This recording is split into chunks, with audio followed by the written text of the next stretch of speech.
व्याहरामि। सत्रमिदम् आरभामः। गतसत्रे अधिकरणसंज्ञायाः सूत्रम् अस्माभिः अधीतम्। आधारोधिकरणम् इति।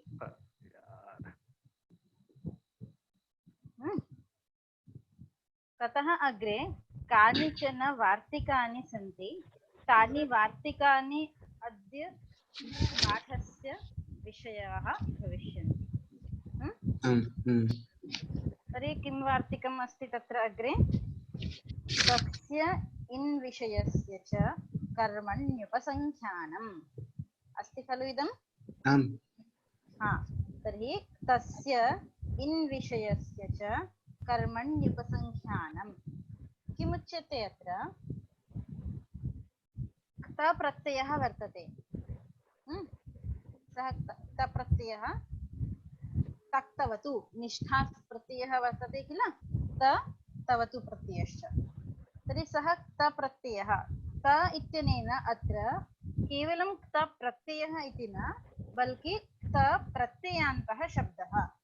यथा क्त प्रत्ययः क्रियते चेत् पठितः, भुक्तः, हसितः इत्यादि शब्दाः सिद्ध्यन्ति। तो तस्य अर्थात् क्त प्रत्ययान्तः, क्त प्रत्ययान्तस्य इति अर्थः। इन् विषयस्य इन् इत्यपि प्रत्ययः वर्तते। अत इनिठनौ इति सूत्रेण इनि इति प्रत्ययः भवति। यथा दण्डिन् इति शब्दः भवति। दण्डिन्, दण्डिन् इत्यस्य रूपाणि कथं चलन्ति? दण्डी, दण्डिनौ, दण्डिनः। तर्हि अयं दण्डी शब्दः इन् प्रत्ययान्तः वर्तते। अत इनि ठनौ, अत इनि ठनौ इति सूत्रेण इनि प्रत्ययः।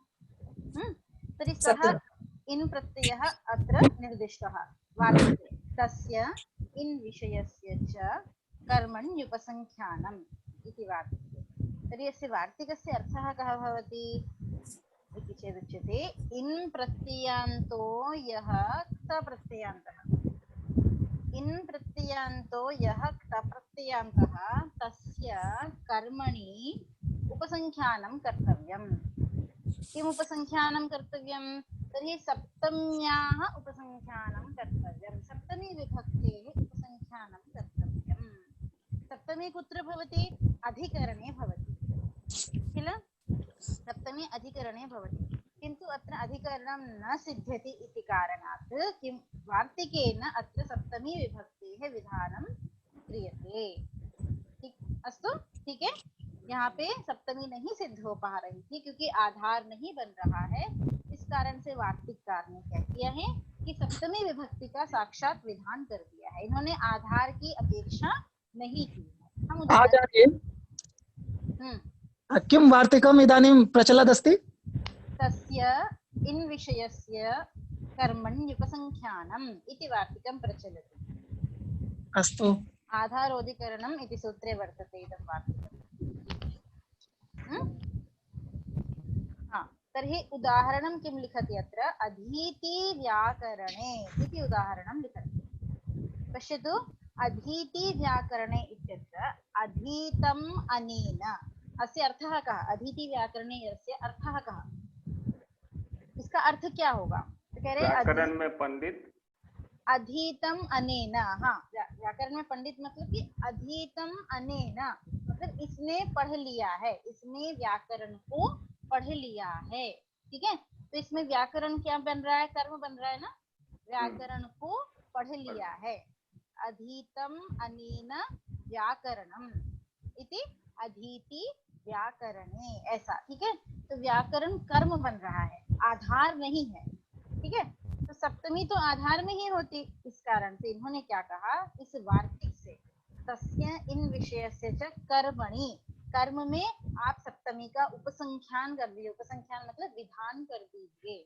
अब ये तस्य इन विषयस्य क्या है ये समझते हैं। ठीक है, कह रहे हैं कि भावे भावक्तांतात अधीत शब्दात, अधि उपसर्ग पूर्वक इंग धातु। ठीक है, अधीते, अधीयाते, अधीयते रूप चलते हैं। व्याकरणम अधीते, योगम अधीते, साहित्यम अधीते। ठीक है, तो इस प्रकार अधि उपसर्ग पूर्वक इंग धातु से भावे तांत प्रत्यय क्त प्रत्यय, भावे क्त प्रत्यय, तो भावक्तांतात अधीत शब्दात क्त प्रत्यय होने पर क्या बन गया, अधि ई सवर्ण दीर्घ होकर के अधि क्त प्रत्यय का त अधीत ऐसा बन गया। समझ में आया? समझ में आया? स्पष्ट है? हाँ? विभव समझ में आया? हाँ समझ रहे हैं। है ना? अधि उपसर्ग है, इंग धातु का ई है, अधि प्लस ई सवर्ण दीर्घ कर लीजिए, अधि बन गया। ठीक है, अब त प्रत्यय जो किया था उसका त अवशिष्ट है, अधित। ये अब अधित जो आपका पद बन गया, ये त प्रत्ययांत पद बन गया, त प्रत्ययांत अधित शब्द बन गया। ठीक है, अब इस त प्रत्ययांत अधित शब्द से अब पुनः पुनः हमको इन्हीं प्रत्यय करना है। क्या करना है? इन्हीं प्रत्यय करना है। ठीक है, रचना समझ में आ रहा है? मैम जी मैम। हाँ, तो अधीत इस प्रत्ययांत शब्द से अब इन्हीं प्रत्यय करेंगे, अतः इन्हीं ठनों से इन्हीं। तो क्या हुआ, अधीत इन्हीं, ई की इत संज्ञा हो जाएगी, उपदेश जननासिक इत, तो अधीत इन ऐसा बचेगा, लिख लेना, स्पष्ट हो जाएगा, अधीत इन। ठीक है, सचिन समझ में आ रहा है? जी मैम। हाँ, तो अधीत इन ऐसा हो जाएगा। क्या क्या क्या है स्थिति, क्या है बोलो सचिन, अभी क्या लिखा तुमने? अधीत इन। ठीक है, अधीत इन इतना बचा। अब अधीत अधीत इन जो है क्या बन जाएगा, अधीतिन बन जाएगा। जैसे दंडिन बनता है ना, दंड इन दंडिन, वैसे ही अधीतिन बन जाएगा। ठीक है, अधीतिन बन गया। अब उपधा जो है, उपधा मतलब अधीतिन में जो त में ई है, अधीति, ठीक है, उस ई को उपधा वृद्धि हो जाएगी, तो अधीतीन बन जाएगा। अब न का जो है नलोपः प्रातिपदिकांत से लोप हो जाता है, तो अधीति ऐसा शब्द बन जाता है। ठीक है, दीपेश समझ में आया आपको भी? ठीक है, तो दीपेश आवाज नहीं पहुंच रही है मेरी?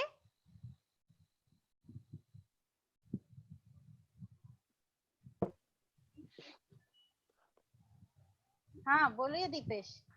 जी जी समझ रहे हैं। समझ रहे हो ना? हाँ, जी। तो क्या बना, अधीतिन बना, न का लोप होकर के क्या हो गया, अधीति ऐसा हो गया। ठीक है, समझ में आया, अधीति बन गया। अब ये जो अधीति शब्द आपको समझ में आया होगा, अधीति शब्द कैसा है, पहले हमने क्त प्रत्यय किया था, उसके बाद हमने फिर इन्हीं प्रत्यय कर दिया। ठीक है, तो इस प्रकार ये पद कैसा हो गया, तस्य इन विषयस्य, मतलब इन प्रत्ययांत जो क्त प्रत्ययांत है, अधीति है ना, इन प्रत्यय बाद में किया है, इन प्रत्ययांत शब्द कैसा है, पहले क्त प्रत्ययांत है। समझ में आया शेखर? अधीति शब्द कैसा है कि तब इन प्रत्ययांत है, इन्हीं प्रत्यय हमने किया है, तो यह इन प्रत्ययांत कैसा है, पहले क्त प्रत्ययांत है। तो तस्य इन विषयस्य, मतलब क्त प्रत्ययांत जो इन प्रत्ययांत है, तस्य इन विषयस्य कर्मणि। अब इस अधीति, इस पद का जो कर्म बनेगा, अधीति मतलब अधीति का अर्थ क्या हुआ, अब अधीतम अनेना, यह अर्थ हुआ। अधीति का अर्थ क्या हुआ, अधीतम अनेना। ठीक है, ये अर्थ हुआ, अधीतम अनेना इति अधीति, ये बना। ठीक है, अब अधीतम अनेना ऐसा कहने पर किम अधीतम, मतलब इसने क्या पढ़ा, किम अधीतवान, व्याकरण। हाँ, तो कर्म का उत्तर, कर्म विशेष की जिज्ञासा होने पर आपका उत्तर क्या आएगा, व्याकरणम।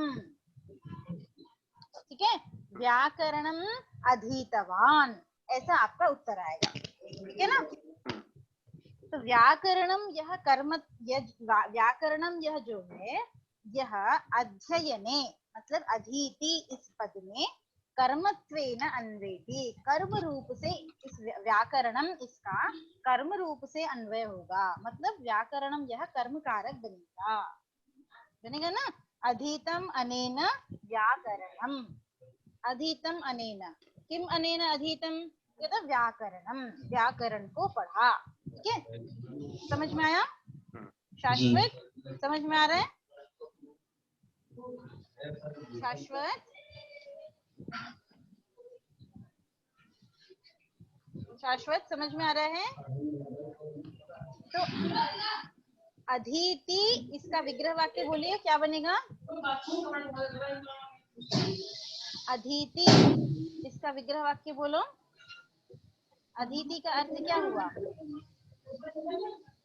अधीतम अनेन, हाँ अधीतम अनेन, अधीतम का अर्थ क्या हुआ, अधीतम अनेन यह अर्थ हुआ। ठीक है, अब किम अधीतम इति जिज्ञासायाम व्याकरणम कर्मत्वेन अन्वेति, व्याकरण जो है कर्म बनेगा। ठीक है, तो इस प्रकार यह जो व्याकरण कर्म है वह अनभिहित हो गया, क्योंकि व्याकरणम अभिहितम नास्ति, कर्म अभिहित नहीं है ना। हमने जो इनी प्रत्यय किया था वो कर्ता में किया था, अधीति में जो इनी प्रत्यय किया था वो कर्ता में किया था, और जो क्त प्रत्यय किया था वो भाव में किया था। तो कर्म किसी से भी अभिहित नहीं है। यही कहा था ना, ग्रामः ग्रामं गच्छति, गच्छति में जो ती प्रत्यय है उससे कर्ता अभिहित था, कर्म अनभिहित था, ग्रामः अनभिहित था, इसलिए ग्रामम में कर्म और द्वितीया हो गई थी। समझ में आया। ठीक है, इसी प्रकार से यहाँ पर भी अब यह जो व्याकरण है वो अनभिहित है, अनभिहित होने के कारण से कर्मणि द्वितीया से द्वितीया विभक्ति होनी चाहिए थी, द्वितीय विभक्ति की प्राप्ति है कर्मणि द्वितीया इस सूत्र से। ठीक है, लेकिन हमें द्वितीया इष्ट नहीं है, हमें सप्तमी चाहिए, क्योंकि सप्तमी का प्रयोग हमें मतलब मुझे नहीं बल्कि वाक्य में प्रयोग में वहां सप्तमी का प्रयोग देखा जाता है। इस कारण से वार्तिककार ने यह वार्तिक लिखी कि तस्य इन विषयस्य च कर्मणि सप्तम्याः उपसंख्यानं कर्तव्यम्। इन प्रत्ययांत जो प्रत्ययांत उसका जो कर्म है उस कर्म में सप्तमी विभक्ति होती है। अब इन प्रत्ययांत जो प्रत्ययांत मतलब अधीति पद जो है, उस अधीति पद का कर्म क्या बन रहा था, व्याकरण बन रहा था। तो उस व्याकरण कर्म में सप्तमी विभक्ति हो जाएगी, तो अधीति व्याकरणे ऐसा प्रयोग बन जाएगा। स्पष्ट है सभी को। तो आगे चलते हैं अब हम। इस प्रकार यह वार्तिक पूर्ण हुई, तस्य इन विषयस्य च कर्मण्युपसंख्यानम, यह वार्तिक पूर्ण हुई। आगे वार्तिक क्या दी है, साधु प्रयोगे च। ठीक है, अब यहाँ पे भी कह रहे हैं कि साधु असाधु प्रयोगे च, साधु और असाधु का प्रयोग होने पर भी च सप्तमी का उपसंख्यान कर दीजिए। जैसे उदाहरण क्या दिया इन्होंने, साधुर्भृत्यो राज्ञी दिया है, साधुर्भृत्यो राज्ञी। ठीक है, हम क्रमशः समझते हैं। पहले तो साधु और असाधु शब्द का अर्थ क्या है। साधु मतलब होता है हितकारी, हाँ हितकारी। अब देखो भला आदमी जो आपने कहा, भला आदमी से क्या मतलब हो रहा है कि आप उसकी स्तुति कर रहे हैं। ठीक है, आपने जिसके लिए कहा कि ये साधु है तो मतलब आप उसकी स्तुति, स्तुति मतलब पूजा। ठीक है, अर्चा, अर्चना। ठीक है, तो अर्चना अर्थ में भी साधु शब्द का प्रयोग होता है। भला आदमी, जैसे आपने कहा भला आदमी मतलब कि आप उस व्यक्ति की अर्चना कर रहे हैं, मतलब सत्कार कर रहे हैं। अर्चना मतलब क्या होता है, पूजा अर्थ मतलब सत्कार, सत्कार अर्थ में अर्चना। ठीक है, तो आप उसकी अर्चना कर रहे हैं, तो साधु का शब्द होता है, साधु शब्द का अर्थ होता है अर्चना। और एक अर्थ और होता है, क्या होता है, साधु मतलब हितकारी। यह वस्तु एतद वस्तु भवतां कृते असाधु, मतलब यह वस्तु आपके लिए हितकारी नहीं है। ठीक है, तो साधु मतलब हितकारी, असाधु मतलब अहितकारी, यह भी अर्थ होगा। तो अब यहाँ जो साधु शब्द पढ़ा है वार्तिक, इस वार्तिक में साधु शब्द का अर्थ है हितकारी और असाधु का अर्थ है अहितकारी। ठीक है, तो अर्चना अर्थ कहीं देखा गया है क्या साधु का? तो देखा गया है। कहाँ देखा गया है? एक सूत्र है, साधु निपुणाभ्याम अर्चायाम सप्तम्य प्रत्यये। ठीक है, साधु और निपुण शब्द से जब अर्चा अर्थ में होंगे, अर्चा मतलब पूजा, पूजा मतलब सत्कार, जब सत्कार अर्थ में होगा साधु शब्द तो सप्तमी विभक्ति होती है। उस सूत्र से भी सप्तमी का ही विधान करता है। ठीक है, अब यहाँ क्या कह रहे हैं कि साधु और असाधु दोनों शब्दों में सप्तमी होगी।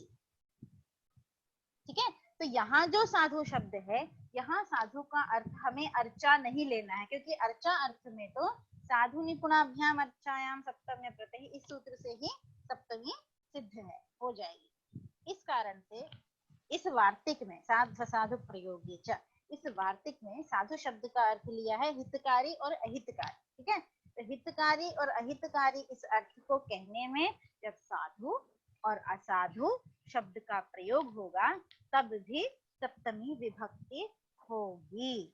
ठीक है, साधु का अर्थ हितकारी, हितकारी मतलब सिद्धांत पंक्ति में दिया है तत्व कथन मात्रम, ऐसा दिया है वहां पे, तत्व कथन मात्रम।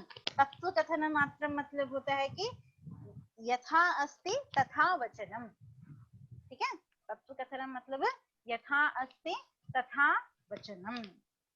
ठीक है ना। अर्चा जो अर्थ है पूजा सत्कार, जब सत्कार करते हैं हम किसी का, जैसे हमने गुरु का सत्कार किया, तो सत्कार में हम क्या करते हैं, जैसा है वैसा नहीं बोलते, बल्कि थोड़ा सा बढ़ा चढ़ा के भी हम बोलते हैं। ठीक है, जरूरी नहीं है ना कि गुरुजी हर तरह से अच्छे ही हो, उनमें कुछ बुराइयां भी हो सकती हैं, क्योंकि वो भी मनुष्य है।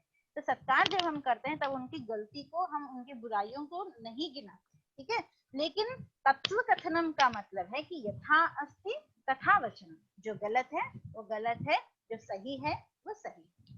ठीक है, ये भेद है।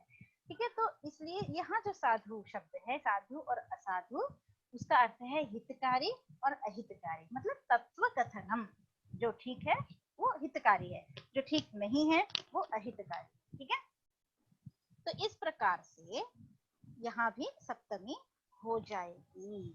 उदाहरण क्या दिया, साधुर भृत्यो राज्ञी, मतलब राज्ञी राजा के लिए यह भृत्य, यह नौकर साधु मतलब हितकारी है। ठीक है, साधुर भृत्यो राज्ञी मतलब अब है तो वो नौकर ही, सेवक ही है। ठीक है, अब वो सेवक, राजा ने कहा कि राजा ने कुछ मंगाया, उस राजा ने मधुर मंगाया, अब राजा को शुगर है, अब ये सेवक ये सोचे कि मैं तो सेवक हूँ, मैं कैसे मना कर सकता हूँ। ठीक है, उसने सत्कार भावना से राजा ने जो मांगा वो राजा को जाके दे दे, तो ये राजा के लिए तो अहितकारी हो जाएगा। ठीक है, तो ये साधु नहीं है बल्कि असाधु है, अहितकारी। तो इसलिए कहा कि साधुर भृत्यो राज्ञी, मतलब यह भृत्य राजा के लिए हितकारी है। राजा को यदि देना होगा तो वो देगा, यदि राजा को नहीं देना है, राजा के लिए वह वस्तु अहितकारी है तो नहीं देगा। इस अर्थ को बताने के लिए यहाँ साधु शब्द का प्रयोग किया है। चूंकि साधु शब्द का प्रयोग किया है इसलिए राज्ञी यहाँ सप्तमी हो गई। समझ में आ रहा है ना। साधु शब्द का प्रयोग होने पर सप्तमी हो जाती है। तो साधुर भृत्यो राज्ञी, राज्ञी राजा के लिए यह भृत्य सेवक साधु हितकारी है। ऐसे ही असाधु भृत्यो राज्ञी, यह सेवक राजा के लिए अहितकारी है, ठीक नहीं है। ठीक है, तो राज्ञी यहाँ पे सप्तमी विभक्ति हो गई इस वार्तिक वचन से, साधु प्रयोगी च। ठीक है, ये अधिकरण नहीं बन रहा है, अधिकरण न होने से सप्तमी विभक्ति की प्राप्ति नहीं थी यहाँ पे। ठीक है ना, सप्तमी विभक्ति की प्राप्ति नहीं थी, तो वार्तिककार ने सप्तमी का विधान कर दिया। अब आगे चले, यह वार्तिक आपकी पूर्ण हुई। आगे कह रहे हैं निमित्तात् कर्मयोगे। ठीक है, निमित्तात् कर्मयोगे क्या सप्तमी, निमित्तात् कर्मयोगे सप्तमी विभक्ति भवति। मैम हमारे में एक उदाहरण दे रखा है इसका। साधु कृष्णो मातरी, इस उदाहरण को थोड़ा समझा दीजिए। यही साधुर उदाहरण पुस्तक में है। हाँ ठीक है, चलिए। जी। साधुर कृष्णो मातरी, ठीक है, एक मिनट। कौन से इसी वार्तिक का उदाहरण दिया है? हाँ, जी मैम। हाँ, तो यहाँ पर भी क्या होगा, यही अर्थ होगा कि साधुर कृष्णो मातरी। मातरी, मेरी पुस्तक में उदाहरण नहीं था, ठीक है। तो मातरी कृष्ण मातरी साधु, मतलब माता के लिए कृष्ण हितकारी है। मतलब कृष्ण ऐसा कोई काम नहीं करेगा जो माता के लिए अहित अकल्याण उत्पन्न करे। माता का अकल्याण हो, मतलब मेरा बेटा ऐसा कोई काम नहीं करेगा जिससे कि मुझे परेशानी हो, मुझे अपना सिर झुकाना पड़े। ये जो एक भावना बार है ना, पुनः बता दीजिए। हाँ बताती हूँ। यह जो भावना है कि मेरा, ऐसा जैसे कहते हैं ना, माँ बाप अपने बच्चों को कहते हैं कि मेरा बेटा हमेशा मेरा नाम रोशन करेगा, ऐसा कोई काम नहीं करेगा जिससे कि मेरा अपमान हो, मुझे अपना सर झुकाना पड़े। समझ में आई बात? जी मैम। इसी चीज को कहा है कि जो कृष्ण है वो माता के लिए साधु है, मतलब हमेशा हितकारी है, हमेशा ऐसा ही काम करेगा जो माता के लिए हित को उत्पन्न करने वाला हो, कल्याण को उत्पन्न करने वाला हो, ठीक है। तो साधु शब्द का प्रयोग होने के कारण से मातरी यहाँ सप्तमी हो गई। स्पष्ट है? जब साधु शब्द आएगा तभी सप्तमी विभक्ति यहाँ पर लगेगी। हाँ, साधु होगा तो भी और असाधु होगा तो भी होगी। हाँ, अगर इसके स्थान पर पर्यायवाची शब्द कोई आता है तो नहीं होगी। जैसे प्रयोग कीजिए।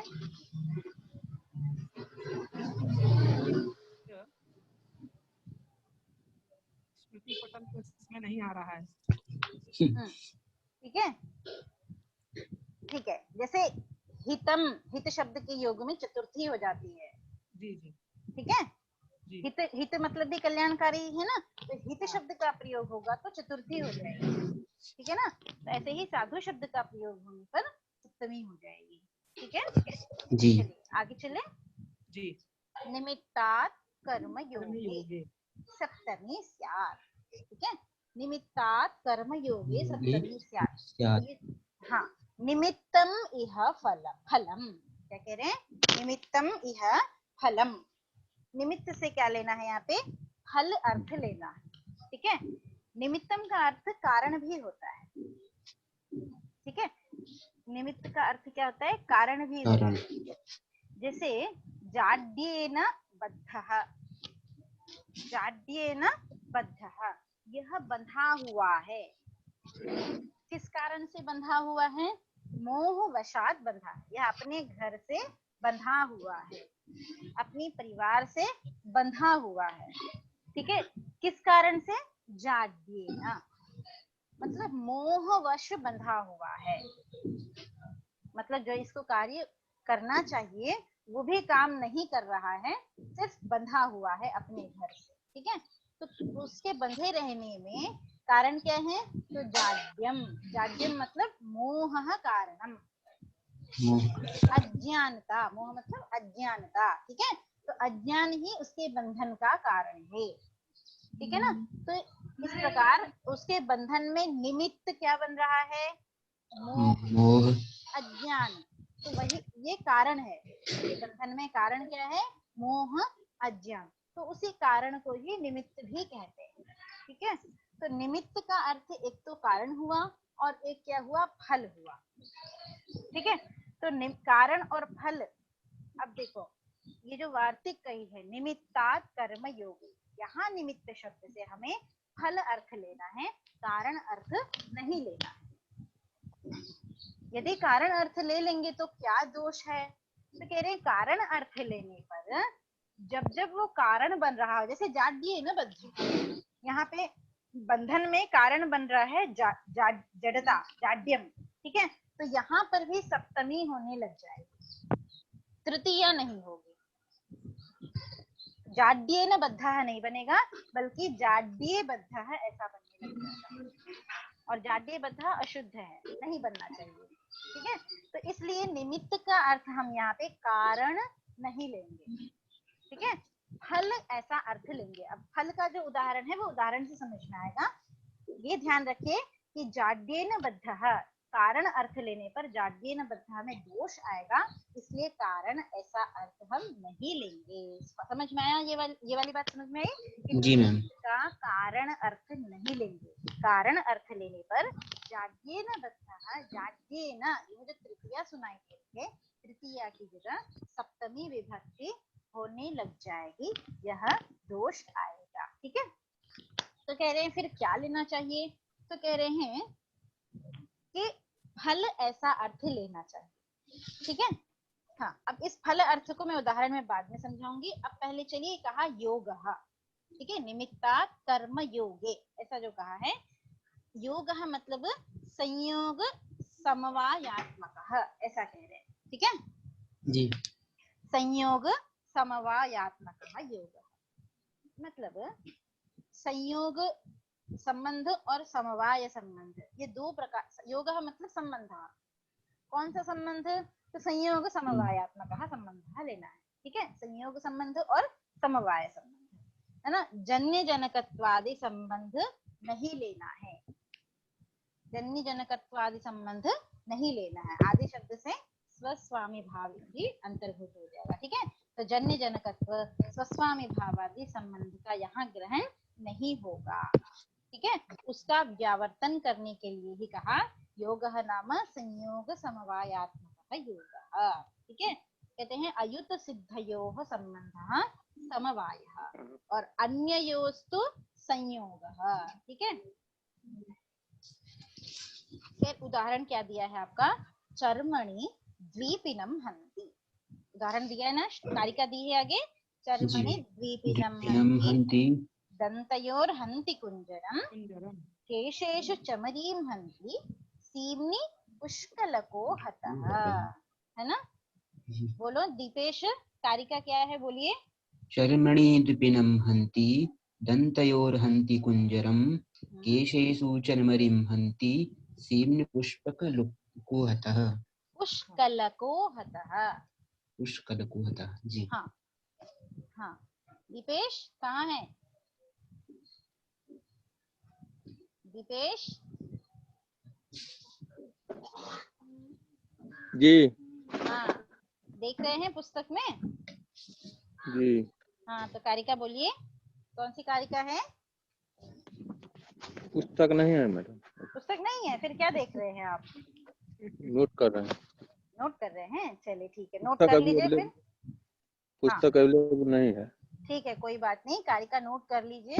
शालिनी आप बोलिए कारिका।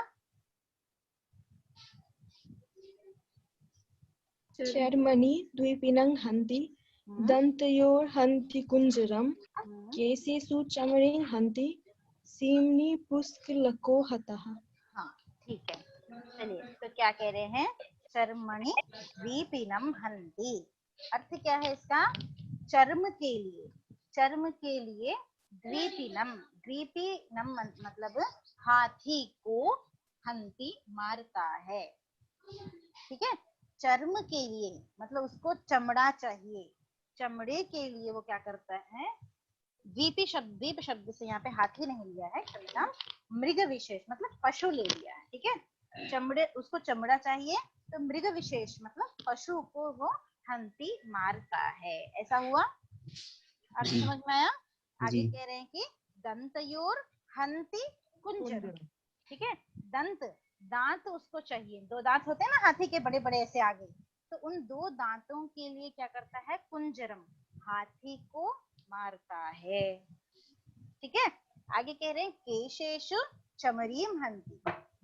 ठीक है, चमरीम हंती, चमरी मतलब वो एक होता है ना, क्या बोलते हैं उसको, मृग विशेष मतलब भेड़िया, भेड़िया भेड़िया ना, हाँ, तो उसके बड़े बड़े बाल होते हैं। ठीक है, तो उसके बालों को लेने के लिए वो भेड़िए को मारता है। तो केशेषु चमरीम हंती, केश के निमित्त से, केश की प्राप्ति हो जाए, है ना, इस निमित्त से वो क्या करता है? चमरीम मतलब भेड़िए को मारता है। ठीक है, आगे क्या कहा, सीमनि पुष्कलको हतः। ठीक है, सीमन, सीमा, सीमन शब्द से यहाँ क्या लिया है, अंडकोशः, अंडकोश लिया है। ठीक है, तो सीमनि पुष्कलको हतः, अंडकोश के लिए, अंडकोश के निमित्त से, पुष्कलकः मतलब गंधमृगः, वो कस्तूरी जानते हैं, कस्तूरी जानते हो, जी जी जी। मृग की नाभि में रहती है। ठीक है, तो उस कस्तूरी अंडकोश के लिए सीमनी पुष्कलको हतः, वो मृग को मारता है। ठीक है, तो इस प्रकार क्या हुआ कि चर्मणि द्विपिनम हतः, चर्म के निमित्त से, चर्म की, चमड़ा, चर्म मतलब चमड़ा, हाँ, चर्म मतलब चमड़ा, तो चर्म के निमित्त से, चर्म उसको चाहिए। ठीक है, इष्ट साधन का, उसके इष्ट प्राप्ति क्या है, चर्म की प्राप्ति। ठीक है, तो ये चर्म प्राप्ति उसका फल है, चर्म प्राप्ति उसका फल है। ठीक है, तो चर्म प्राप्ति जो फल है, निमित्त है, निमित्तात् कर्म योगे, अब उस निमित्त का कर्म के साथ संबंध होना चाहिए जी। चर्म, चर्म क्या है, निमित्त है, कर्म के निमित्त से वो द्वीपी मतलब पशु को मारता है।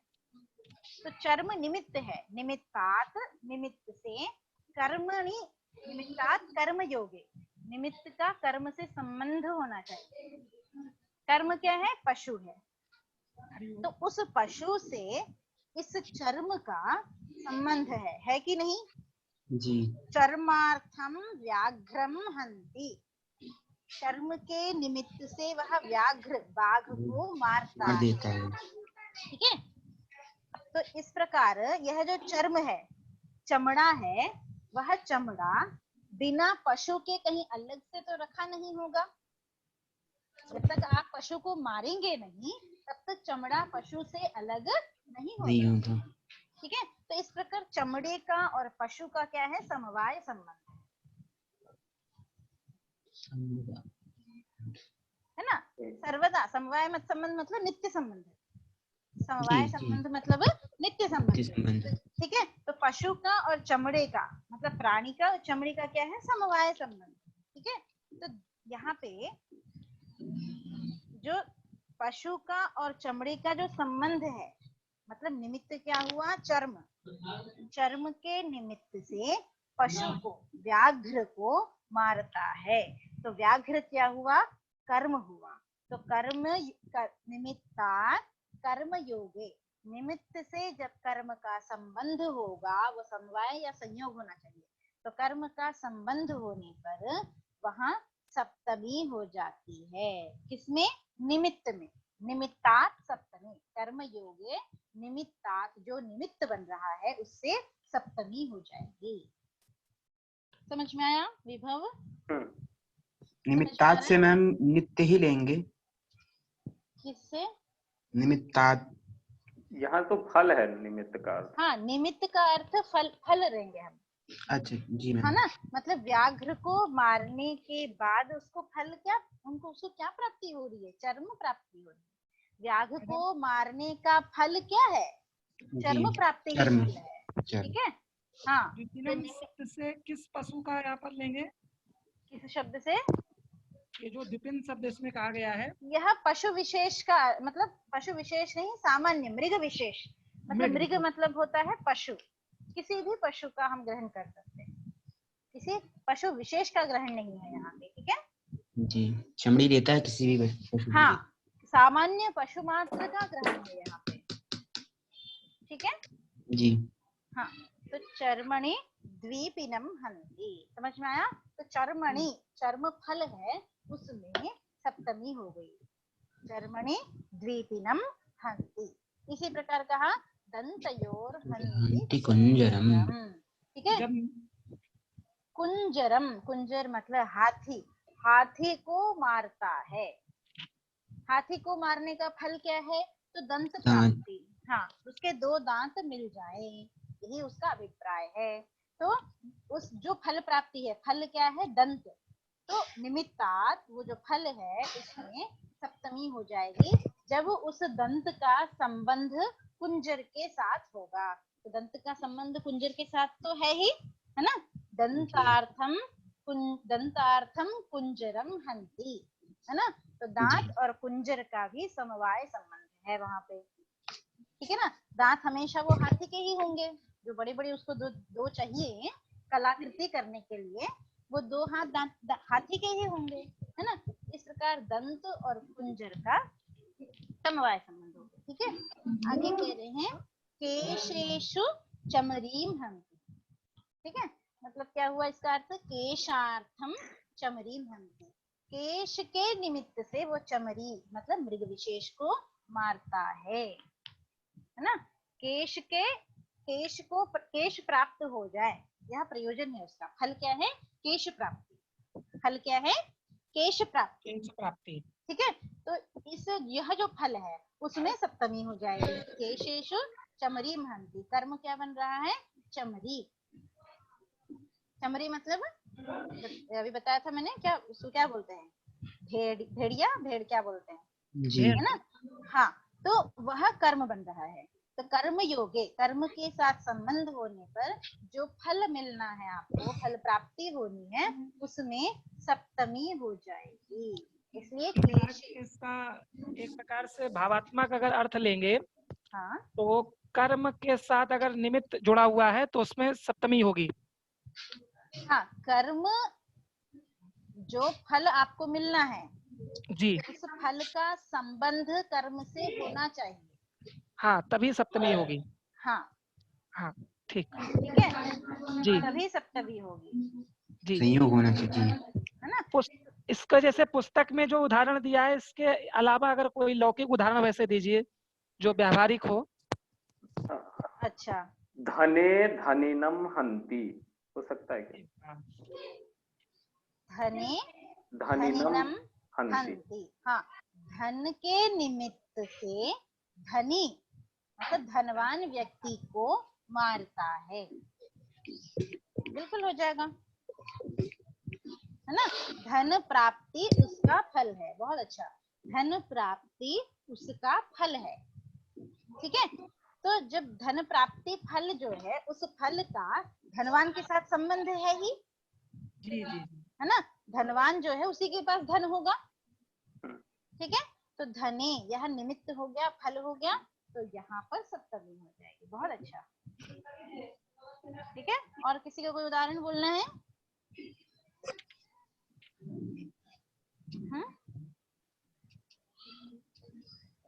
चलिए, ठीक है, समझ में आया अब आपको शेखर जी? जी जी, समझ में हाँ आ गया। हाँ, तो इस प्रकार यह लौकिक उदाहरण में ज्यादा प्रयोग होता है। आप ऐसे जब पुस्तक में उदाहरण देखेंगे ना तो आपको जल्दी से समझ में नहीं आएगा, लेकिन जब हाँ, आप थोड़ी बहुत संस्कृत बोलते हैं उसमें जो आप ध्यान देंगे, जो आप पाठ पढ़ते हैं ना, उस पाठ में जो जो भी उदाहरण आते हैं, आप दिन भर में उसका प्रयोग किया कीजिए, तो आपकी संस्कृत बहुत अच्छी हो जाएगी, ठीक है। और आपको ये सूत्रों का प्रयोग भी बहुत अच्छे से समझ में आएगा कि आप क्यों यहाँ सप्तमी कर रहे हैं, क्यों यहाँ पंचमी कर रहे हैं, ये आपको अच्छे से समझ में आएगा। जब तक पुस्तक में पढ़ते रहते हैं तब तक सिर्फ हम पढ़ते हैं, वो समझ में नहीं आता है, अच्छे से दिमाग में नहीं बैठता है, लेकिन जब आप उसका प्रयोग करने लगते हैं ना, फिर वो हमेशा के लिए बैठ जाता है, कभी नहीं भूलता है। तो जो पढ़ते हैं उन उदाहरणों का आप दैनिक प्रयोग में प्रयोग किया कीजिए। जब कभी आप अपने मित्रों से संभाषण करते हैं या किसी से भी, उन शब्दों का प्रयोग किया कीजिए, ठीक है। चलिए आगे चलते हैं। तो इस प्रकार क्या हुआ, हाँ, आगे क्या कहा, सीमनि पुष्कलको हतः, ठीक है। तो सीमा मतलब अंडकोश के निमित्त से, पुष्कलको हतः गंधमृगम हंति, ठीक है। तो गंधमृग यह जो पुष्कलक है वो कर्म है, कर्म के साथ अंडकोश का संबंध है, मतलब सीमा का संबंध है, सीमन, ठीक है, वह फल है, अंडकोश की प्राप्ति होना फल है, उसमें सप्तमी हो गई, सप्तमी होकर के सीमनी पुष्कलको हतः, समझ में आया? शेमनी में सब सीमन शब्द है, उसका सप्तमी बन जाएगा सीमनी, ठीक है। सीमा, सीमानो, सीमा, जैसे महिमा, महिमानो, महिमानम शब्द बनता है, ठीक है। जी जी। हाँ, समझ में आया? किसी को कोई प्रश्न है? चलिए ठीक है, आगे चलते हैं। अब क्या कह रहे हैं यहाँ पे, निमित्तात् कर्म योगे, यह जो वार्तिक पढ़ी है यहाँ पे कर्म योगे ऐसा योग विशेषे इति किम, आगे दे रहे हैं, देखिए पंक्ति में, योग विशेषे इति किम कहा है ना।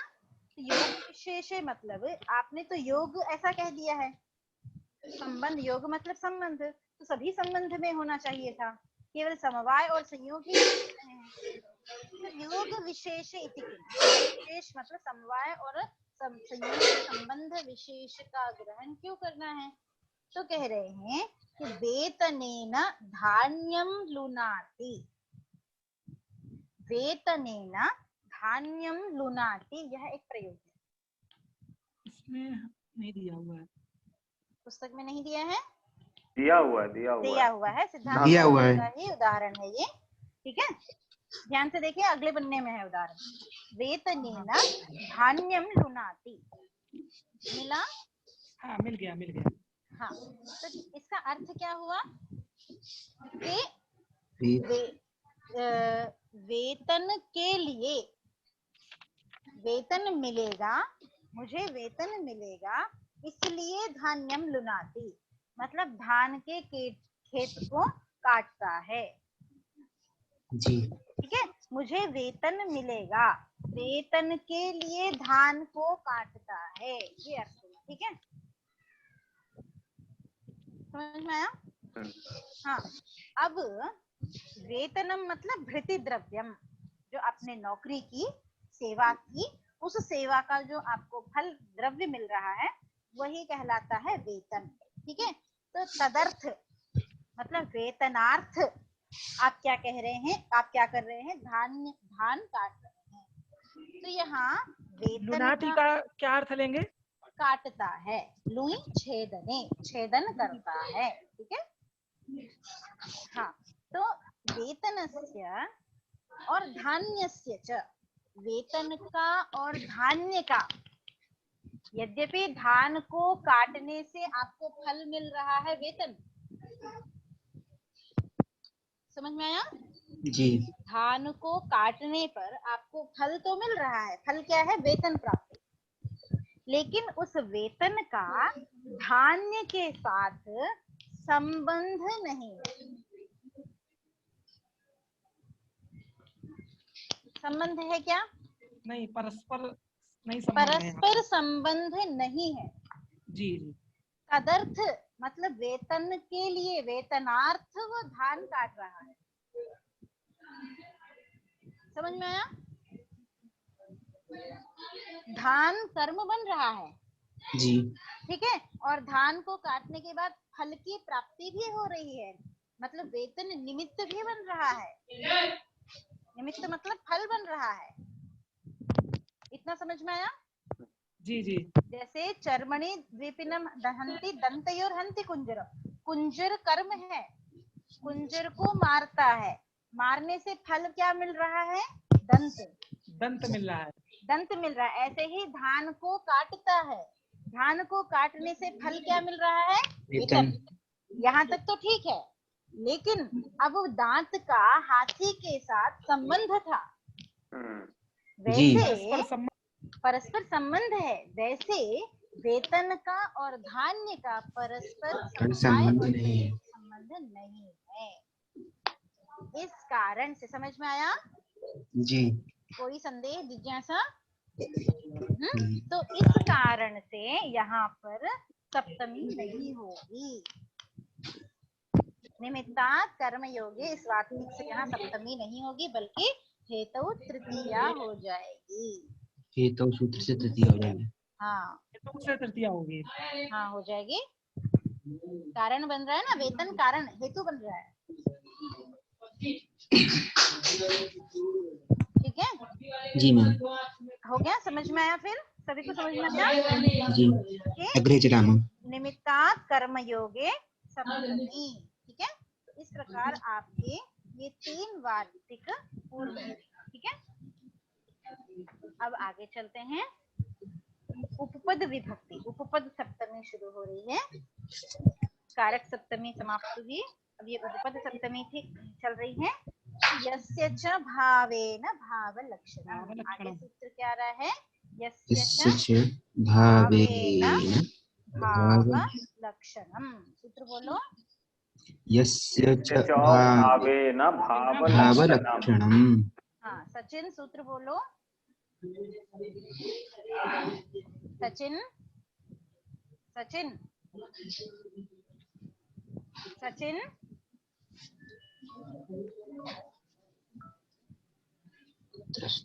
लाइन पे नहीं हो? ऑन करके भाग गए कहीं? हाँ?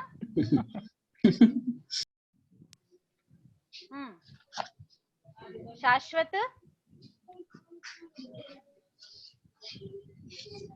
शाश्वत मिश्रा,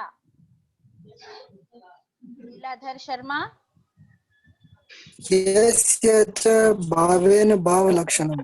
हाँ, यस्य च भावेन भावलक्षणम्। भावलक्षणम्। ठीक है, तो क्या कह रहे हैं यहाँ पे? भावलक्षणम, ठीक है, भावस्य लक्षणम भावलक्षणम। ठीक है, पहले तो ये आवाज समझो। थोड़ी सी मैडम कट रही है, थोड़ा म्यूट करवा दीजिएगा। जिसके पास शोर आ रहा है म्यूट कर लो अब अपना। हाँ, अब आ रही है ठीक आवाज? चलिए, भाव भावस्य लक्षणम भावलक्षणम। ठीक है, भाव का अर्थ यहाँ पे क्या है? भाव मतलब क्रिया। भाव मतलब भाव का यस्य भावेन लक्षणम, वही ना? यस्य भावेन लक्षणम नहीं है, यस्य च भावेन भावलक्षणम। यस, ठीक है, ठीक, यस्य ठीक। च भावेन भावलक्षणम। ठीक है, तो भाव शब्द क्रिया को कहता है। भाव शब्द क्रिया पर्यायवाची। ठीक है, अब अर्थ करते हैं हम। क्या अर्थ कह रहा है? यस्य क्रियया क्रियांतरम लक्ष्यते ततः सप्तमी स्यात्। यही अर्थ है। यस्य च क्रियया क्रियांतरम लक्ष्यते ततः सप्तमी स्यात्। ठीक है, ठीक है, हाँ, ठीक है। तो कह रहे हैं कि यस्य च क्रियया क्रियांतरम लक्ष्यते ततः सप्तमी स्यात्। अर्थ समझ में आया? जी नहीं मैम। आया? आया समझ में? क्या कह रहे हैं कि जिसकी क्रिया से, सूत्र के अर्थ को देखिए, संस्कृत में ही देखिए, कोई दिक्कत नहीं है। यस्य च क्रियया, जिसकी क्रिया से क्रियांतरम लक्ष्यते, किसी अन्य क्रिया का बोध हो रहा हो। जिसकी क्रिया से क्रियांतरम, किसी अन्य क्रिया का बोध हो रहा हो, तब क्या होता है? बोध मतलब लक्षित हो रहा हो, तो वहां सप्तमी विभक्ति हो जाती है। जैसे उदाहरण बताती हूँ। उदाहरण क्या दिया है यहाँ पे? गोषु दुष्यमानेषु दुष्यमानासु गतः। क्या उदाहरण दिया है? गोषु दुष्यमानासु गतः। किसी ने पूछा देवदत्तः कदा गतः। किसी ने पूछा देवदत्तः कदा गतः, देवदत्त कब गया। ठीक है, तो आपने क्या कहा कि जब गाय दूही जा रही थी तब गया। जब गाय दूही जा रही थी मतलब गोधूली वेला में वह गया। ठीक है, गोषु दुष्यमानासु गतः। ठीक है, तो क्या आपको क्या पता चल रहा है कि गाय की दोहन क्रिया, जब गाय की दोहन क्रिया हो रही थी तब देवदत्त की गमन क्रिया हुई। तो एक क्रिया है दोहन क्रिया और एक क्रिया है जाना क्रिया। ठीक है, तो दो क्रिया है। दो क्रिया है। तो आपने उत्तर क्या दिया था? गोषु दुष्यमानासु गतः। जब गायें दुही जा रही थी तब गया। आपने ये नहीं बोला कि 7 बजे गया, 8 बजे गया, 4 बजे गया, ऐसा नहीं बोला, बल्कि आपने क्या कहा? दोहन क्रिया के द्वारा आप उसके जाने का समय बता रहे हैं। समझ में आया? जी मैम। आप उसकी जाने की क्रिया को कैसे बता रहे हैं? दोहन क्रिया को लक्षित करके बता रहे हैं। ठीक है, आप समय से नहीं बता रहे हैं कि देवदत्त 7 बजे गया, 4 बजे गया, 5 बजे गया। आप ऐसा नहीं बता रहे हैं, बल्कि आप क्या बता रहे हैं कि आप दोहन क्रिया को लक्षित करके बता रहे हैं। ठीक है जी। हाँ, तो यह जो क्रिया है दोहन क्रिया, दोहन क्रिया के द्वारा जाना क्रिया को बताया। तो यस्य क्रियया क्रियांतरम लक्ष्यते ततः सप्तमी। मतलब गाय की दोहन क्रिया से आपको देवदत्त की जाना जो दूसरी क्रिया है, उस जाना क्रिया का बोध हो रहा है। या फिर ठीक है, मतलब कि गोशु दुष्यमानासु गतः, देवदत्त जब गया उस समय गाय का दोहन, गायें दुही जा रही थी। समझ में आया? समझ में आ रहा है या नहीं? जी मैम। आप समय ऐसा नहीं बता रहे हैं कि आपने 7 बजे गया। आप ऐसा भी बोल सकते हैं कि देवदत्त 4 बजे गया या 6 बजे गया, आप ऐसा भी बोल सकते हैं। बल्कि आपने ऐसा नहीं बताया। आप किस तरह बता रहे हैं उसको कि दूसरी क्रिया को लेकर के दूसरी क्रिया बता रहे हैं। दोहन क्रिया को लेकर के आप देवदत्त की जाना क्रिया बता रहे हैं। ठीक है, तो इस कारण से जिस क्रिया को आप लक्षित कर रहे हैं, जिस क्रिया को आप कर रहे हैं, तो मैम आपकी ध्वनि थोड़ा आप मैडम आवाज कट रही है। निवेदन है कि सभी लोग म्यूट कर लीजिए प्लीज। आवाज कट रही है। चलती बोलते हैं ना, मम दृष्टे सती एवं जातम, मतलब मैंने, मेरे देखने पर ऐसा हो गया, मेरे जाने पर कक्षा शुरू हुई। ये जो आप प्रयोग करते हैं, ठीक है, मतलब जाने पर, मम गते सती, है ना, तो जाने पर कक्षा शुरू हुई। कक्षा का आरंभ होना है क्रिया है, और मेरा जाना एक क्रिया है। तो यह जो कक्षा आरंभ हुई, कब आरंभ हुई? तो मेरे जाने पर। अगर ऐसा कहा जाए मई आगते सती यानम गतम, बिल्कुल, मम आगमनम एका क्रिया अस्ति, ज्ञानस्य गमनम एका क्रिया अस्ति। ठीक है, तो जो क्रिया लक्षित हो रही है वहां सप्तमी हो गई। ठीक है, तो यही सती सप्तमी कहलाती है। तो इस जरूरी नहीं है कि आप सती शब्द का प्रयोग कीजिए। अब भाषा में ये रूढ़ हो गया है तो हम प्रयोग करते हैं, लेकिन जरूरी है कि आप सती शब्द का प्रयोग कीजिए। जैसे गोशु दुष्यमानासु गतः, यहाँ सती का प्रयोग नहीं किया है, लेकिन अर्थ वही है कि गो दोहन क्रियायाम सत्याम देवदत्तः गतः, गोदोहन क्रियायाम सत्याम देवदत्तः गतः, मतलब गाय के दुहे जाने पर देवदत्त गया।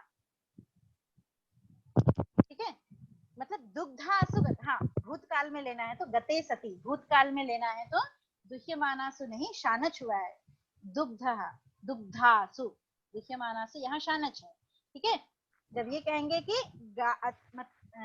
तो अर्थ है, देखिए, देवदत्तः कदा गतः, तो जब गायें दुही जा रही थी, मतलब वर्तमान काल में गाय की जब दोहन क्रिया हो रही थी तब देवदत्त गया, ऐसा।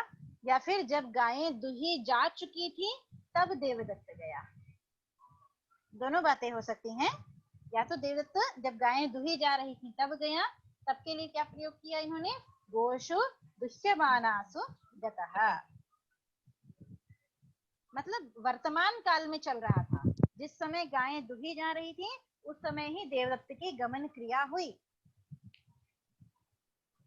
ठीक है, दोहन विशिष्टाभिः गोभिः ज्ञाप्य गमनवान इत्यर्थः। दोहन क्रियायाः साक्षात् लक्ष्यता वर्तते। समझ में आया? थोड़ा सा संदेह है शायद। गोदोहन दशायां गतः इत्युत्तरं पर्यवसित। मतलब जब गाय की दोहन क्रिया चल रही थी तब गया।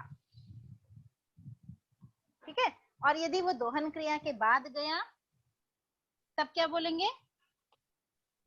तो गोशु दुग्धासु गतः, मतलब गायें दुही जा चुकी थी तब गया।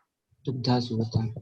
ठीक है, गोशु दुग्धासु गतः, गायें दुही जा चुकी थी तब गया। एक वर्तमान काल का प्रयोग है, एक भूतकाल का प्रयोग।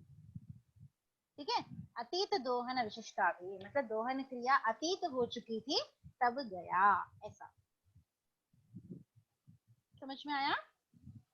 मतलब जिस बात को आप ऐसा कह सकते थे कि 6 बजे गायें दुही जाती हैं, देवदत्त 6 बजे गया, या फिर 7 बजे तक दोहन क्रिया समाप्त हो जाती है तो देवदत्त 7 बजे गया। ऐसा न कह करके आप सती, मतलब एक क्रिया के द्वारा आप दूसरी क्रिया को बताना चाह रहे हैं। ठीक है, दोहन क्रिया के द्वारा आप देवदत्त का जाना बताना चाह रहे हैं। ठीक है, तो वहां जो लक्षित क्रिया है, ठीक है, जो ज्ञाप्य क्रिया है, कौन सी? दोहन क्रिया, वहां सप्तमी हो जाएगी। यस्य च क्रियया क्रियांतरम लक्ष्यते, जिस क्रिया से दूसरी क्रिया का बोध हो रहा हो।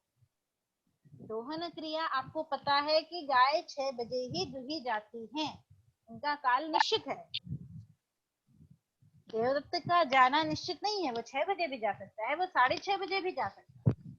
ठीक है, तो यस्य क्रियया मतलब गाय की दोहन क्रिया के द्वारा क्रियांतरम लक्ष्यते, देवदत्त की जाना क्रिया बताई जा रही है, तो ततः सप्तमी, वहां दोहन क्रिया जो है उसमें सप्तमी हो जाएगी।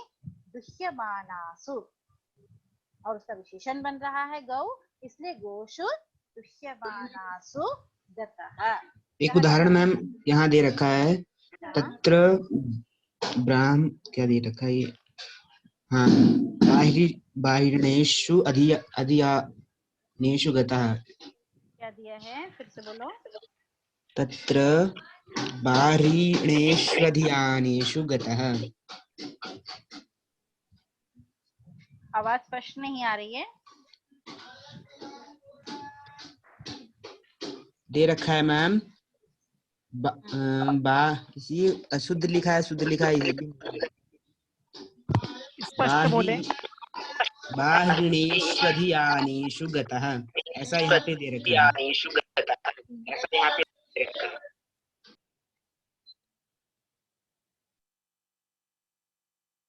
स्पष्ट बोले। स्पष्ट नहीं आ रही आवाज।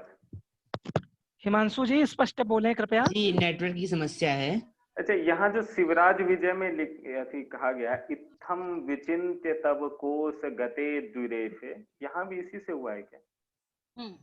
इत्थम विचिन्त्य, ऐसा सोच कर, तब कोश गते द्विरेफे, है ना, कोश में गते सति, द्विरेफे गते सति, हा हंत हंत नलिनीम गज उज्जहारः, ना, नलिनीम, उस कमल नलिनी को गज ने क्या किया? उज्जहार, निकाल लिया। मतलब यहाँ पे अन्वय कैसे करना है कि द्विरेफे गते सती उज्जहार, ऐसा अन्वय करना है कि द्विरेफ जब नलिनी में चला गया, कमल में चला गया, तब हाथी ने उज्जहार मतलब उखाड़ लिया। ठीक है, तो एक क्रिया से दूसरी क्रिया बताई जा रही है, उसकी गमन क्रिया और इसकी उखाड़ना क्रिया। कब उखाड़ा इसने? जब द्विरेफ अंदर चला गया। ठीक है, तो गते सती, ये जो सती सप्तमी है, यह सती सप्तमी इसी सूत्र से होती है, यस्य च भावेन भावनाक्षरम्। स्पष्ट हुआ? अब क्या ब्राह्मणेषु अधियानेषु गतः ऐसा बोल रहे हैं? जी मैम, इसमें गलत लिखा है, इसमें क्या बोलते हैं, डबल मात्रा आ गई है, ये हम ऐप से पढ़ रहे हैं ना, इसमें गलत लिखा है। कोई बात नहीं। ब्राह्मणेषु अधियानेषु गतः मतलब वो कब गया? जब ब्राह्मण ने पढ़ लिया, या ब्राह्मण जब पढ़ रहा था तब वो गया। रामः कदा गतः, तो ब्राह्मणेषु अधीयानेषु गतः, जब ब्राह्मण पढ़ रहा था तब गया। तो यहाँ पे पढ़ना इस क्रिया के द्वारा और उसकी जाना क्रिया को बताया जा रहा है। दो क्रिया हो गई ना, अध्ययन क्रिया एक और गमन क्रिया एक। ठीक है, ठीक ठीक। अब समझ में आ गया। हाँ वही, जब तक आप अपने प्रयोग में उसको नहीं घटाएंगे तब तक आपको स्पष्टता नहीं होगी अपनी तरफ से। ठीक है, अब जैसे हा हंत हंत नलिनीम को आपने घटा लिया, आप इस प्रयोग को जानते हैं। ठीक है, इसलिए आपको अच्छे से स्पष्ट हो जाएगा। चलिए, तो इस प्रकार आपका यह सूत्र भी पूर्ण हुआ। कौन सा? यस्य च भावेन भावलक्षणम। तो अब आज के बाद जब भी आप संस्कृत के वाक्य बोलेंगे और सती इसका उच्चारण करेंगे तो आपको यह सूत्र तुरंत स्मरण आना चाहिए। ठीक है, सूत्र बोलिए फिर से। यस्य च भावेन भावलक्षणम। हाँ, यस्य च भावेन भावलक्षणम। हाँ, तो ये सूत्र पूर्ण हुआ। अब आगे सूत्र है षष्ठी चानादरे। ठीक है, लेकिन आज का हम सत्र यहीं समाप्त करते हैं। जी मैम। ठीक है, नहीं तो ज्यादा हो जाएगा फिर आपको। अगले सत्र में हम षष्ठी चानादरे इस सूत्र से आरंभ करेंगे। एक वार्तिक भी है मैडम। हाँ, इसमें वार्तिक है।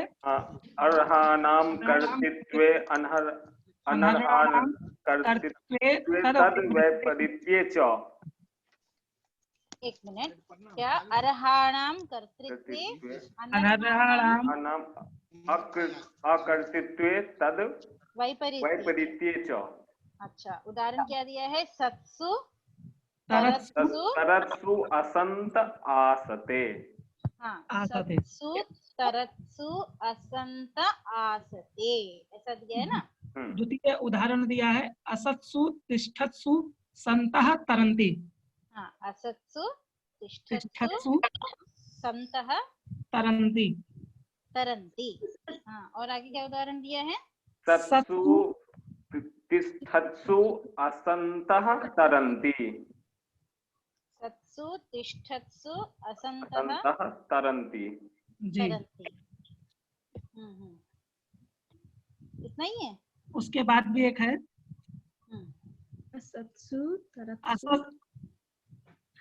असत्सु तरस्तु संत तिष्ठन्ति। ठीक है, कोई बात नहीं, सब में हो गया है। ये वार्तिक भी हम कल ही ले लेंगे। ठीक है, कुछ कठिन कुछ भी नहीं है, बहुत सामान्य वार्तिक है, लेकिन पाठ हम आज यहीं पे समाप्त करेंगे। जी मैम। जी ठीक है, तो आप सभी प्रतिभागियों का बहुत बहुत धन्यवाद। बहुत उत्साह से आपने सुना और अपनी जिज्ञासाएं। किसके यहाँ से शोर आ रहा है इतना? दीपेश भैया।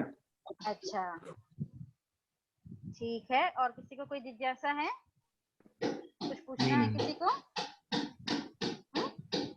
ठीक है, तो कक्षा हम समाप्त करते हैं।